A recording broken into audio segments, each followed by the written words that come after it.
What's good, YouTube? Welcome to my channel. Today I'm going to be showing you guys how to sculpt a head like this in ZBrush. So if you're a beginner or you're an expert, maybe you can see some tips here also, who knows. But if you want to sculpt a really generic head like this, you can easily shape this into any head you want, maybe for a young guy or for an old guy. But if you want to sculpt an head like this, I'm going to be showing you right now. It's a really easy way because most people feel like sculpting heads is kind of challenging in ZBrush, especially when you're just starting out. So, and you're trying to get that realistic character going, even a stylized character.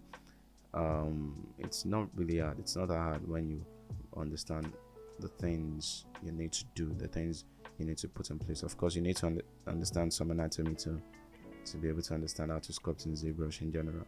So I'm just going to append a sphere here, and let's solo the sphere.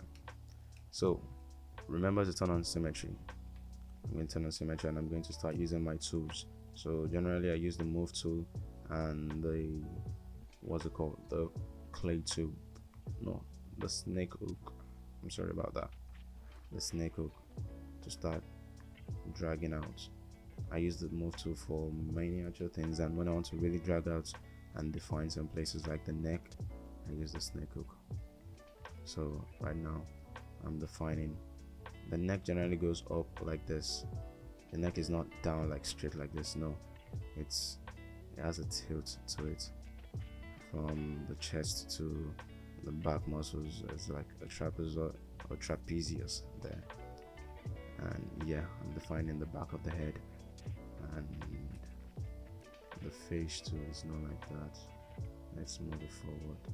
So I know this is still looking chubby or overly stylized in a way, but bear with me. Sculpting in ZBrush really takes like a lot of patience. You have to be patient with it. So now I'm going to be using the clay tool brush to define the jaw area. Yeah, so I define the jaw area. My guy looks a bit buff to me, but it's going to come out looking good in the end, almost as good as the first sculpt. So yeah, right now I'm just defining neck muscle. There's like a muscle that goes down right here. You can look up where it is. I think is that the sternocleidomastoid or something? Yeah, I think it is. So I don't like what's going on here. I'm just going to dynamesh immediately. Let's go about 50 or 48. You see, generally you don't want to dynamesh too much when you're just getting your base meshes, because when you have too many polygons, it's a whole lot of mess. I can tell you from experience, it's a whole lot of mess, and you have too many polygons. Right now you can see I'm just mainly using the move brush to define these areas, and this part of the ear, it goes in, it doesn't really come out, because the ear is going to be there. You're going to define it. Trust me, you have to let it go in a little bit, because when you define the ear, that place might look too extruded, or if that's even a word. So right now I don't really like what's going on with the face. What I tend to usually do is, this skull is too much. Yeah, what I tend to usually do is grab the trim dynamic brush and just flatten out the front of the face. But even this doesn't really do it. Now it looks like a robot. Human beings don't look like that. What you need to do is give him cheeks. Now it's starting to come out. It's starting to come out. So another thing you can do is, you see this part here, that part is making him look like a robot. So let's just bring it in a little bit, and then grab the standard brush. Let's reduce to about the intensity to about 5 or 6. Then there's this thing I usually do. I just like sculpt here. I just like push this place in. Like if you check the top of your eyebrow, there's like this dip, just a little dip you can see here. So you just push it in. just push it in, and then here you have like the jaw, you have like the eyes here and all that. So yeah, then you can grab the trim down on the brush and just maybe flatten out this jawline a little bit more. And the jawline, it all depends on you, because me generally I bring out the jaw and take this, tuck this place in, and just tuck it in. Yeah, now it looks a little bit more masculine.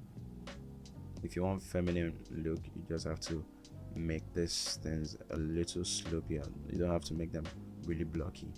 Now the back of the head,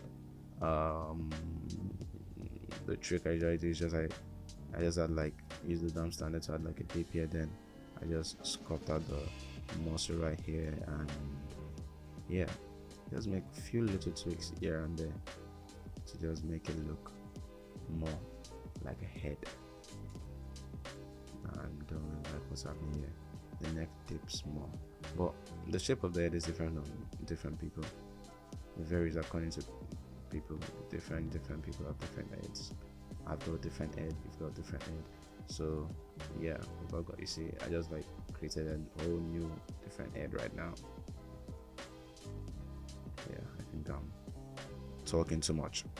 So yeah, and now when you look at the head from the top, it has to go like this part of the cranium here has to be bigger and the front has to be smaller, but don't make it too much.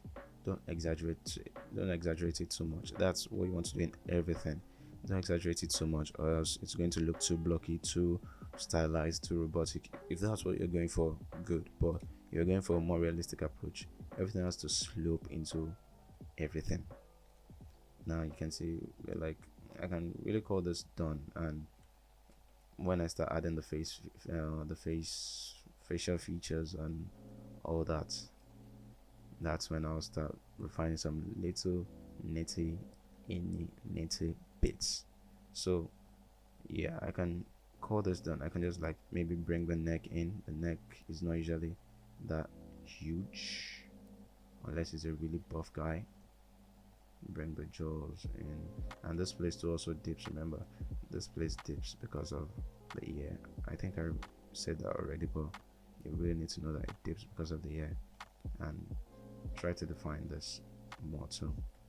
So you can see all this just from a simple sphere, but I know this video has taken a lot of time because we are just modeling a simple head from a sphere. But I need you to understand that there are different ways to model a head, but you need to be patient.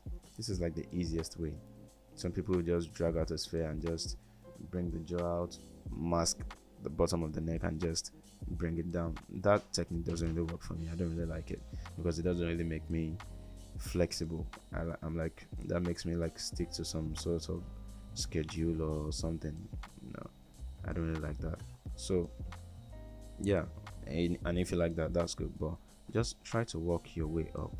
The more you do it, the faster you get. When I start adding the facial features right now, I'm going to know, okay, probably maybe this jaw, this forehead is still a little bit higher. The ear is going to be here, the eyes, nose, mouth, and yeah, you're just going to be adding everything. So that's like a really basic head. A really basic head. You can see this is the first one. Kind of looks better to me. The neck is thinner, and this is the second one. So I could see that I can just bring in the neck, and I don't know, maybe I want my guy to be a buff guy. I can just leave his neck alone. You can see this guy looks more European. This dude looks more African kind of head. See, this looks more defined because I spent a little bit more time on this than this. I wasn't talking when I was doing this. So yeah, that's it. You can subscribe and leave a like on this video. It's going to be really helpful. So if you want to see another video, maybe how to do the facial features or the arms, hands, just anything, tell me. I'm going to create a really long video like this one on how to do it. So yeah, that's it everyone. Peace out. Bye bye.